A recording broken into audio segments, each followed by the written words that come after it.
Chemistry book 2 chapter number 1। Last lecture के अंदर हम पीरियोडिक ट्रेंड्स को स्टडी कर रहे थे। पीरियोडिक ट्रेंड्स जिसके अंदर सबसे पहले हम लोगों ने एटॉमिक रेडियस देखा था और उसकी फर्दर हमने 3 टाइप्स डिस्कस की थी, जिनके अंदर एक van der Waals radius, ionic radius और कोवेलेंट रेडियस थे।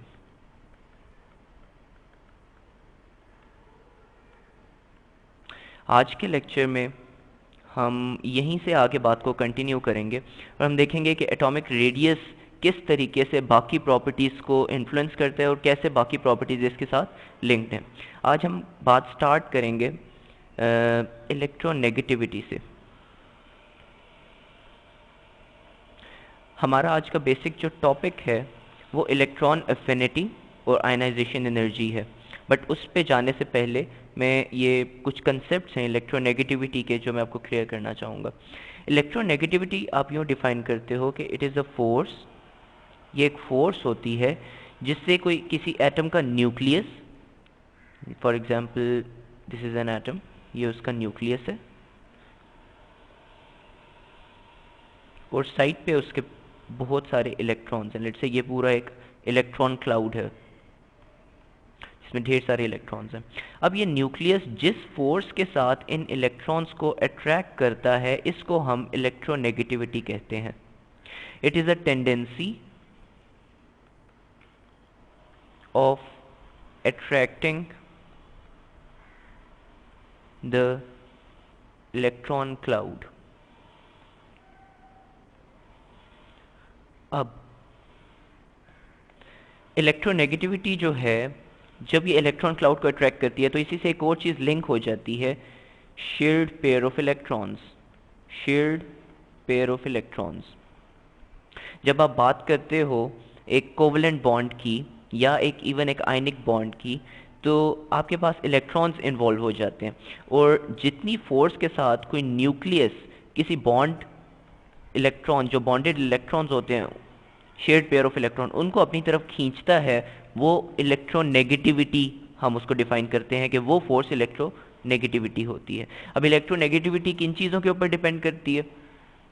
इलेक्ट्रोनेगेटिविटी सबसे पहले तो डिपेंड करती है size of an atom. Size of atom, जितना एटम का साइज छोटा होगा उतना इजीली न्यूक्लियस अट्रैक्ट करेगा इलेक्ट्रॉन क्लाउड को अपनी तरफ, राइट? तो स्मॉल साइज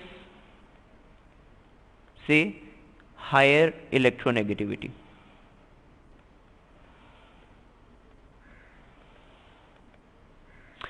उसके बाद हम इलेक्ट्रोनेगेटिविटी के ट्रेंड को डिटेल में देख लेते हैं। ये पीरियोडिक टेबल है। इस पीरियोडिक टेबल के अंदर आप देख सकते हो कि मुख्तलिफ एलिमेंट्स की इलेक्ट्रोनेगेटिविटी की वैल्यूज़। यहाँ पे आपके पास लेफ्ट से राइट साइड पे अगर आप आओ, लिथियम 0.98, 1.57, 2.04, 2.55 एंड फाइनली फ्लोरीन पे आपको सबसे ज़्यादा इलेक्ट्रोनेगेटिविटी की वैल्यू नज़र आ रही है। इसकी क्या रीज़न है? इसकी रीज़न आप एसोसिएट कर सकते हो इसको एटॉमिक रेडियाई के साथ। आप लास्ट लेक्चर के अंदर देख चुके हो कि फ्लोरीन का एटॉमिक रेडियस जो है वो सबसे कम होता है, वैन डर वाल्स रेडियस। सो इसकी इलेक्ट्रोनेगेटिविटी की जो वैल्यू है वो रिलेटिवली बाकियों की निस्बत सबसे हाई है। पूरे पीरियोडिक टेबल में सबसे ज़्यादा इलेक्ट्रोनेगेटिविटी की वैल्यू फ्लोरीन की है। आप किसी भी एक पूरे पीरियड में देखो तो लेफ्ट से राइट आपकी इलेक्ट्रोनेगेटिविटी की वैल्यूज़ इंक्रीज कर रही हैं अप टिल हेलोजेंस। ये जो नोबल गैसेस हैं इनकी इलेक्ट्रोनेगेटिविटीज़ की वैल्यूज़ जो हैं यहाँ पे मेंशन नहीं है, ठीक है, कुछ की मेंशन नहीं है और इनके ट्रेंड्स थोड़े से डिफरेंट होते हैं। रीज़न बीइंग बिकॉज इनके लास्ट जो शेल्स होते हैं वो कंप्लीट होते हैं, इनकी प्रॉपर्टीज़ अमूमन बाकी सब पीरियड्स में जो रोज़ चल रही होती हैं उससे थोड़ी सी डिफरेंट होती है। आप किसी भी एक रो के अंदर देखो तो आपकी लेफ्ट से राइट साइड पे इलेक्ट्रोनेगेटिविटी जो है वो इंक्रीज़ कर रही है। टॉप टू बॉटम अगर आप आते हो किसी भी एक रो के अंदर, ग्रुप के अंदर, तो आपकी इलेक्ट्रोनेगेटिविटी डिक्रीज कर रही है। इसकी क्या रीज़न है? बिकॉज टॉप टू बॉटम जब आप आते हो तो बेसिकली एक एक्स्ट्रा शेल आ जाता है। एक्स्ट्रा शेल और जो एटॉमिक साइज है वो सिग्निफिकेंटली इंक्रीज कर जाता है, साइज इंक्रीजेस। तो इसकी वजह से होता ये है कि शील्डिंग इफेक्ट आ जाता है और इलेक्ट्रॉन्स जो हैं वो इनर मोस्ट शेल्स जो होते हैं वो शील्ड करने लग जाते हैं आउटर इलेक्ट्रॉन्स को। शील्डिंग इफेक्ट या स्क्रीनिंग इफेक्ट भी हम इसको कहते हैं, ठीक है। सो इस शील्डिंग या स्क्रीनिंग इफेक्ट की वजह से टॉप से बॉटम जब आप आते हो तो न्यूक्लियस कम फोर्स के साथ शेयर्ड पेयर ऑफ इलेक्ट्रॉन को अपनी तरफ खींचेगा, कम फोर्स के साथ वैलेंस इलेक्ट्रॉन्स को अपनी तरफ खींचेगा। So top to bottom electronegativity जो है वो डिक्रीज कर रही है और right to left electronegativity decrease कर रही है, ठीक हो गया। इसके बाद हम अपने एक्चुअल कंसेप्ट की तरफ आते हैं जो आज का टॉपिक है। हमारा आज का टॉपिक है ionization energy.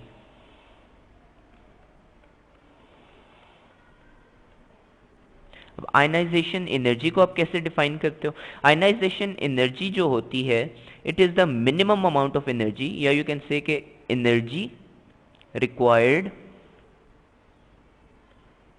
To remove an electron. यानी आप किसी एटम, कोई आप एक एटम लो, फॉर एग्जांपल आप हाइड्रोजन का एटम लो, this is the nucleus and this is the first shell. Hydrogen का एटॉमिक नंबर 1 है, सो 1 इलेक्ट्रॉन। अब अगर आप इस इलेक्ट्रॉन को रिमूव करना चाहते हो, हाइड्रोजन के एटम से नॉक ऑफ करना चाहते हो, तो इस नॉकिंग ऑफ के लिए जितनी एनर्जी आपको रिक्वायर्ड होगी वो आयनाइजेशन एनर्जी कहलाएगी,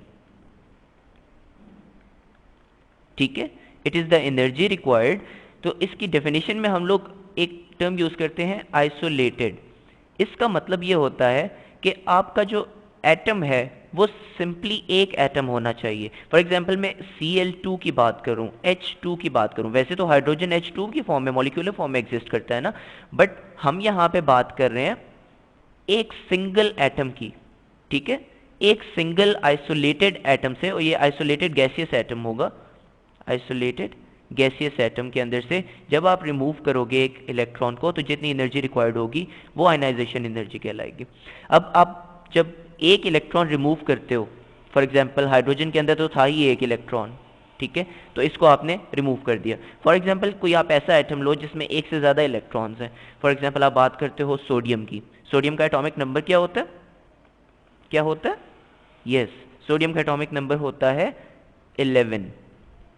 इसका मतलब इसका एटम कैसा होगा? इसके एटम में दरमियान में एक न्यूक्लियस होगा और न्यूक्लियस के बाहर हमारे पास फर्स्ट शेल जिसमें 2 इलेक्ट्रॉन्स हैं, सेकेंड शेल टोटल 11 है ना, सेकेंड में मैक्सिमम कितने आ सकते हैं? 8, तो सेकेंड में 8 अकोमोडेट हो जाएंगे। और थर्ड शेल में हमारे पास कितने रह गए? 2 and 8 10। हमारे पास जो लास्ट एक इलेक्ट्रॉन रह गया वो यहाँ पे आ जाएगा। अब सोडियम के अंदर से अगर मैं एक इलेक्ट्रॉन को नॉक ऑफ करता हूँ तो मुझे ऑफ कोर्स एनर्जी रिक्वायर्ड होगी इस प्रोसेस के लिए। इस वाले इलेक्ट्रॉन को, ये जो यहाँ पे एक इलेक्ट्रॉन है, इसको अगर मैं नॉक ऑफ करता हूँ तो मुझे कोई ना कोई एनर्जी देनी पड़ेगी। वो जो एनर्जी है फॉर सोडियम उसकी वैल्यू होती है 496 किलो जाउल्स पर मोल।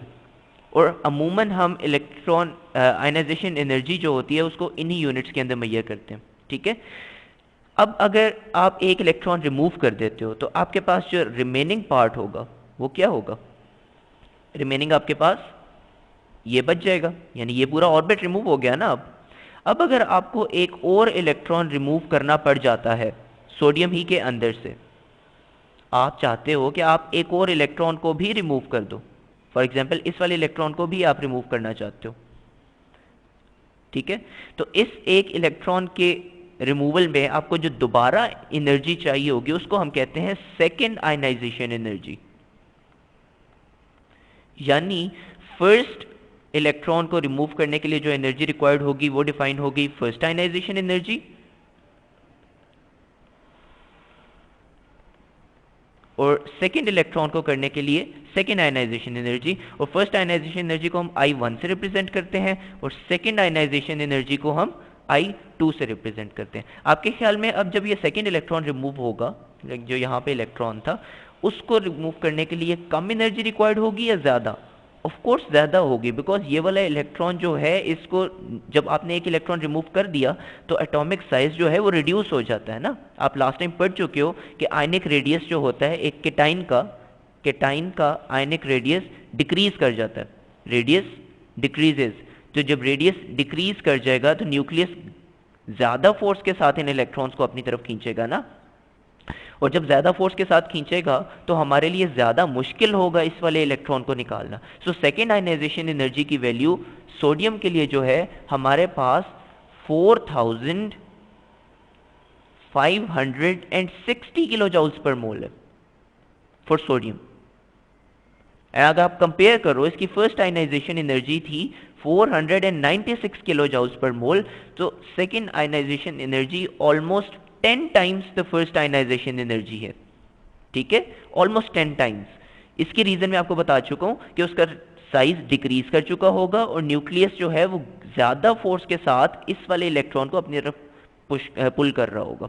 ठीक है, आयनाइजेशन एनर्जी के आपको ट्रेंड्स में दिखा देता हूं। ये इस ग्राफ में आप देख सकते हो कि सोडियम की फर्स्ट आयनाइजेशन एनर्जी जो है ये 496 है और सेकेंड आयनाइजेशन एनर्जी 4561 है, 10 टाइम्स ग्रेटर। इसी तरह मैग्नीशियम की first ionization energy 738, second ionization energy almost double the previous, और थर्ड आयनाइजेशन एनर्जी जो है वो बहुत ही ज्यादा है सेकेंड के निस्बत। इसकी रीजन क्या है? बिकॉज मैग्नीशियम का जो एटॉमिक नंबर है, atomic number of magnesium is 12। इसका मतलब है फर्स्ट में 2, सेकेंड में 8 और लास्ट शेल में 2 इलेक्ट्रॉन्स होंगे।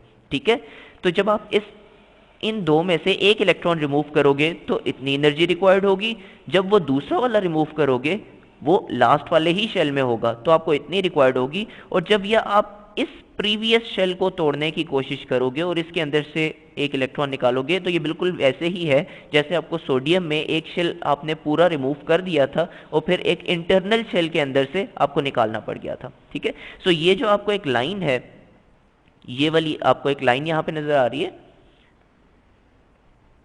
ये लाइन, ये बेसिकली यहां पे डिस्टिंक्शन के लिए है कि ये यहां से आगे आप इनर इलेक्ट्रॉन्स रिमूव करोगे। For example sulphur atomic number 16 हो गया, 16 का मतलब इसके लास्ट शेल में होंगे 2, 8, 6, लास्ट शेल में 6, फर्स्ट रिमूव करोगे तो इतनी energy, second, third, fourth, fifth, six, जब आप 7th इलेक्ट्रॉन रिमूव करने की कोशिश करोगे तो there is a significant raise, आपको 8500 से 27000 एनर्जी देनी पड़ेगी अब। ठीक है, सो ये थी आयनाइजेशन एनर्जी। और इसके ट्रेंड्स जो हैं पीरियोडिक टेबल में, ये किन चीज़ों पे डिपेंड करती है आयनाइजेशन एनर्जी? आयनाइजेशन एनर्जी आपकी, आप जैसे देख सकते हो सोडियम, मैग्नीशियम, एल्यूमिनियम, ये एक पीरियड की बात हो रही है। आप लेफ्ट से राइट साइड पे आ रहे हो तो आपकी आयनाइजेशन एनर्जीज जो हैं ये इंक्रीज कर रही हैं। ठीक है, आयनाइजेशन एनर्जी के बाद हमारा दूसरा टॉपिक है आज का, इलेक्ट्रॉन अफिनिटीज। Electron affinity. अब इलेक्ट्रॉन अफिनिटी क्या होती है? जैसे हमने कहा कि हम किसी एक एटम के अंदर से एक इलेक्ट्रॉन को रिमूव कर सकते हैं, हम किसी एक एटम के अंदर एक इलेक्ट्रॉन को ऐड भी कर सकते हैं। ठीक है, एक इलेक्ट्रॉन के अंदर, एक एटम के अंदर इलेक्ट्रॉन ऐड करना, फॉर एग्जांपल मैं लेता हूं फ्लोरीन का एटम। फ्लोरीन का एटॉमिक नंबर क्या है? 9। सो अब ये बार बार मैं एटॉमिक नंबर्स आपको याद करवा रहा हूं, आपको ना फर्स्ट 20 जो एटॉमिक नंबर्स है ना, फर्स्ट 20 पीरियोडिक टेबल के जो एलिमेंट्स हैं इनके एटॉमिक नंबर्स ना फिंगर टिप्स पे आने चाहिए, अदरवाइज केमिस्ट्री बहुत मुश्किल हो जाएगी आपके लिए। कंसेप्चुअली चीज़ों को समझने के लिए अगर आपको फर्स्ट 20 के एटॉमिक नंबर्स याद हो ना, first 20 elements of periodic table, तो आप बहुत ईजीली चीज़ों को अंडरस्टैंड कर सकते हो। ठीक है, सो मैं फ्लोरीन की बात कर रहा था। फ्लोरीन का first nucleus, first shell, 2 electrons, second shell, total 9 थे, इसमें आ जाएंगे 2, 4, 6 एंड 1, 7। अगर आप देखो कि फ्लोरीन के अंदर से एक इलेक्ट्रॉन रिमूव करना बहुत मुश्किल होगा ऑफ कोर्स, तो आप प्रिडिक्ट कर सकते हो ना, आप पता है आयनाइजेशन एनर्जीज की जो वैल्यूज हैं वो खुद भी प्रिडिक्ट कर सकते हो। इस न्यूक्लियस को देख के, इस एटम को देख के, इस इलेक्ट्रॉन को अगर मैं नॉक ऑफ करना हो तो मुझे बहुत ज़्यादा एनर्जी रिक्वायर्ड होगी इसके लिए। बट फिलहाल हम नॉक ऑफ करने में इंटरेस्टेड नहीं है, हम इसमें एक एक्स्ट्रा इलेक्ट्रॉन डालने में इंटरेस्टेड हैं। तो एक्स्ट्रा इलेक्ट्रॉन जो हम डालेंगे, लेट्स से हमने बाहर से एक एक्स्ट्रा इलेक्ट्रॉन इसके बीच में डाल दिया, वो जो एक एक्स्ट्रा इलेक्ट्रॉन हमने डाला, ठीक है, एक्स्ट्रा इलेक्ट्रॉन, इसके डालने की वजह से देखें कि एक पूरे एटम का लास्ट शेल कंप्लीट हो रहा है। सो आपके ख्याल में अब हमें इस प्रोसेस के लिए एनर्जी रिक्वायर्ड होगी या एनर्जी रिलीज होगी? इसमें एनर्जी रिलीज होगी, एनर्जी इज रिलीज्ड।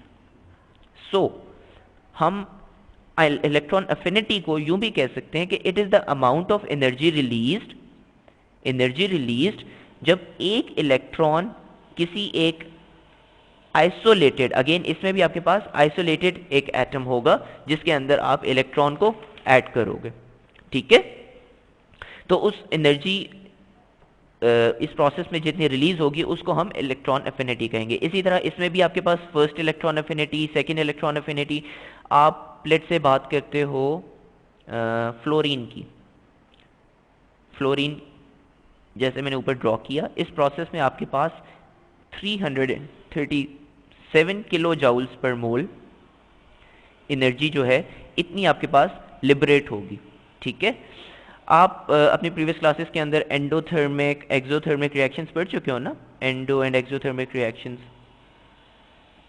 और आप अगर रिकॉल करो, एंडोथर्मिक रिएक्शंस वो होते थे जिसमें हमें एनर्जी सप्लाई करनी पड़ती थी, और एक्सोथर्मिक वो जिसमें एनर्जी रिलीज होती थी। एंड अगर आपको याद हो, एनर्जी जो रिलीज होती है हम हमेशा उसको नेगेटिव साइन से रिप्रेजेंट करते हैं, और जो एनर्जी एब्जॉर्ब होती है हम उसको पॉजिटिव साइन से, एब्जॉर्ब एंड रिलीज, ठीक है। इसी तरह इलेक्ट्रॉन अफिनिटी जो है वो हमारे पास रिलीज एनर्जी होती है, तो हम उसको नेगेटिव साइन से रिप्रेजेंट करते हैं, ठीक है। इट इज -337 किलो जाउल्स पर मोल। अब मैं बात करता हूं लेट्स से ऑक्सीजन की। ऑक्सीजन का एटॉमिक नंबर है हमारे पास, oxygen 8। So first shell 2 electrons, second shell 2 4 6, total 8 electrons हो गए ना। अब अगर मैं एक इलेक्ट्रॉन ऐड करता हूं इस एटम के अंदर, तो मेरे पास कुछ ना कुछ एनर्जी ऑफ कोर्स रिलीज होगी, बिकॉज मैं इस शेल को कंप्लीट करने की कोशिश कर रहा हूं। अब वो जो एनर्जी रिलीज होगी वो कितनी होगी? वो ऑक्सीजन के लिए उसको इलेक्ट्रॉन अफिनिटी 1 बोलेंगे, और वो हमारे पास होती है -141 किलो जाउल्स पर मोल, यानी बेसिकली 41 किलो जाउल्स पर मोल, और नेगेटिव साइन यहाँ पे इंडिकेट कर रहा है कि एनर्जी रिलीज हो रही है, ठीक है। अब आपको पता है कि जब हम एक इलेक्ट्रॉन के अंदर, एक एटम के अंदर एक इलेक्ट्रॉन ऐड कर देते हैं तो क्या होता क्या है? एक एनाइन बन जाता है, और एनाइन का आप लास्ट लेक्चर के अंदर देख चुके हो कि एनाइंस का रेडियस डिक्रीज हो जाता है, एटॉमिक रेडियस जो होता है डिक्रीज होता है, सॉरी इंक्रीज हो जाता है, बिकॉज वो एक्स्ट्रा इलेक्ट्रॉन की वजह से ये इनकी रिपल्शन बढ़ जाएगी, मोर रिपल्शन, और रिपल्शन की वजह से इसका रेडियस इंक्रीज कर देगा, लेट से इतना बड़ा हो जाएगा एटम, ठीक है।